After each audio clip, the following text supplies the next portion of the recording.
वर्धं विजामहे सुगन्धिं पुष्टिवर्धनं उर्वारुकमिव वन्दनान् सस्यार्मुक्षेमामृतान् ॐ त्र्यम्बकं विजामहे सुगन्धिं पुष्टिवर्धनं उर्वारुकमिव वन्दनान् सस्यार्मुक्षेमामृतान् ॐ सर्वेषां स्वस्तिर्भवतु सर्वेषां शान्तिर्भवतु सर्वेषां पूर्णं भवतु सर्वेषां मङ्गलं भवतु सर्वे भवन्तु सुखिनः सर्वे सन्तु निरामयाः सर्वे भद्राणि पश्यन्तु मा कश्चित् दुःखभाग् भवेत् ॐ सतो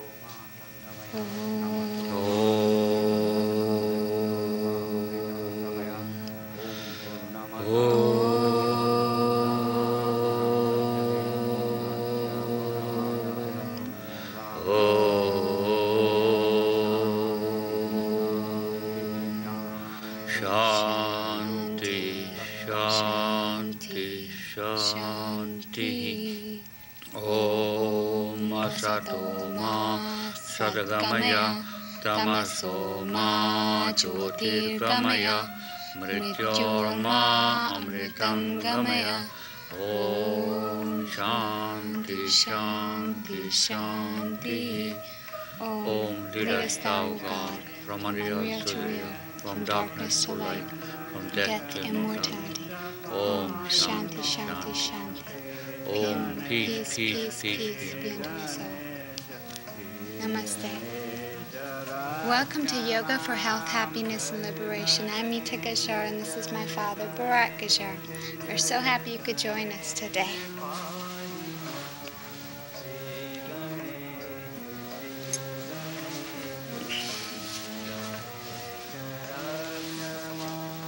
I'd like to welcome to our meditation number 5, session 5. Today I like to start saying that in our life we have two roads. The third one is ignorance so we know what to talk about. Shreya and Priya. Shreya means path of dharma, path of goodness, path of service. Other path of pleasure, good time, pleasure. Now if you take the path of pleasure, there is no pleasure without pain. So you have pleasure, pain is waiting for you, right there. So when you get pain, then what will happen? You take an aspirin, some kind of medicine to eliminate the pain. But that is not the cause. What has created the pain is your attitude of pleasure, good time. This is the only life, live it up. Because you do not believe that there is another life. This is the only life. If you don't believe in reincarnation, this is the only life, live it up. Then what you're going to do, you're going to have, your focus is good time, and in that search you are going to have pain. So eliminate the pain, pain gets worse. Pain gets worse, then what you're going to do? Some people take marijuana. This is seeking escape. Seeking escape. So marijuana, from marijuana, they will say, okay, take a little heavier drug. But that escape is actually, it frames you and you are stuck. You are become a slave of that medicine. You become a slave of that substance abuse. You are finished. You're blocked. Now, you do not like the pain. So how can we eliminate the pain? Now let's think about the pain. Why God gives you pain? If we had no pain, we die. Suppose my arm is in the back. If I do not know there is a heat is coming, if heat is coming, I here see the pain. I take my hand away. Now suppose I don't feel the pain, the whole hand will burn and I will not know. So God is a blessing that the pain is given to us. Now why God makes you miserable? Now I'd like to ask you a question. Suppose you decide to go sleep. I say, I'm not going to come out from my bed for 3-4 days. You know what God will do? God will make you so miserable that you cannot stay in that bed. So God gives you pain for a reason. Because God is so blissful, he says, this stupid guy is going to die. Let me give him miserable. I make him so miserable, he gets up and do something.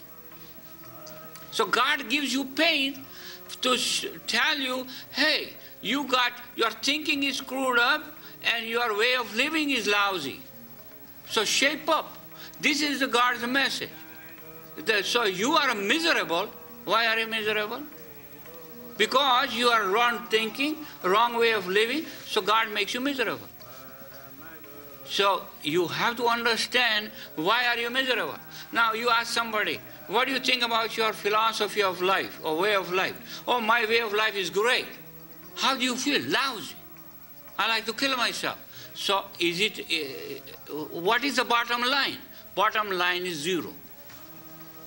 You ask him, what do you think about your life? My way of philosophy is wonderful. God says, hey, listen, you got something wrong. The whole philosophy is wrong. The whole way of living is wrong. You better shape up. That's the message. Now, what is the object? What I'm saying to you, if you are miserable, think. First, start meditation. That is a good escape. You want to escape the pain. I would like to escape the pain too. But how are you going to escape the pain? Go and do the meditation. When you will make a deeper contact with your inner self, then what will happen? You get that message, what you got to do. That is the whole key. You say, well, my philosophy is great, I'm great. Then go to a psychiatrist. He will tell you all the things you do wrong. So whole message is straighten out your thinking. You have wrong attitude. But where it all started? Or started with the first place. I want to have good time. And forget about the love. You don't love anybody. You don't love your children. You don't love your family. You don't serve them. You just want to use everybody. Huh? When you are focusing pleasure, you want to use everybody for your pleasure. And guess what is going to lead you to? Pain. There is no ifs and buts here. You seek pleasure, pain is waiting for you. And you say, no. Yes, it will. See, mother has two aspects. Mother aspect of love, other aspect, woman is lustful. You seek lust, you're going to get pain. That's the Maya. The temptation leads you to downfall. Look at the Adam and Eve story. It's a very understanding. That's the whole message. You seek good time, pain is waiting for you. So this is not my philosophy. This is what it says, Vedic philosophy says. If your dharma is gone, your life is gone. If you focus on dharma, means proper, good life. Your duty. Your duty, right. That's the right word. The dharma means your duty. Serve your family. Love your family. And concentrate on education. Concentrate on learning something, a good hobby. Spend that way. And make yourself better. Constantly improve yourself. So then you are going to have a very dynamic life. But suppose if you say, oh, me, my pleasure, my good time, I'm all ego, all this, then what you're going to have? You're going to slide down for much heavy duty pain. And then pain, you want to escape the pain. For escaping the pain, what will happen? You are going to get into wrong kind of drugs. Too much drinking, too much hard drugs. All makes you slave. It doesn't free you. It doesn't eliminate the pain. Pain is only eliminated short time. But it will make you a slave forever. Then you have to go long time to do this and that. So all the trouble started with your attitude of having good time. So in this material world there is no good time. You can have blissful time by proper living, proper thinking. This leads you to much higher life. So let's look into how can we get into meditation. So first chapter, Meeta, would you like to read that? Sure. The ABC of meditation, dhyan. The Sanskrit word dhyan means concentration. The first step of meditation is to concentrate on one thought or one thing. And the second step of meditation is to drop the mind. There are three things in meditation. Number one, seer, subject, seen, object, seeing, process. I am aware that I am meditating. Now let's see. I'm the seer. I'm meditating. I see the object. I meditate on an object. Let's say a red rose is my object. So the seeing, the process of my awareness of that rose and forgetting all things lead me to concentration is dhyana. That is the first step of meditation. If you want to experience love, you have to focus on one thing, one object.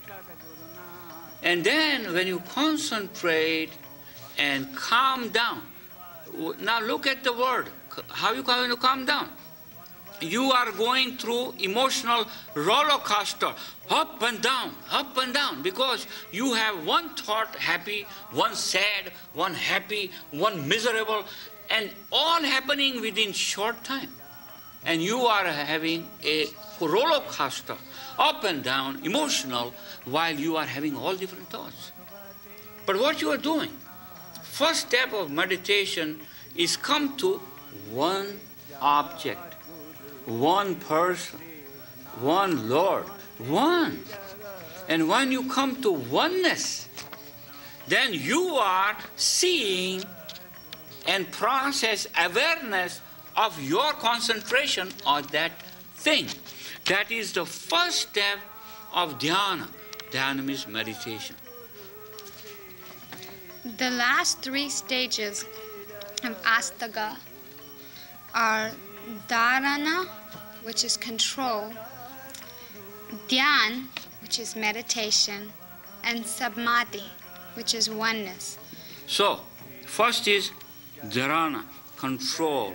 Control your mind into focusing on one object and be aware. Second is meditation. You are mindful. You are completely involved. Get into that object. Just like you are playing music and you forget everything. You are completely in that music. That is oneness. That is one meditatively. You are playing that music. That is oneness.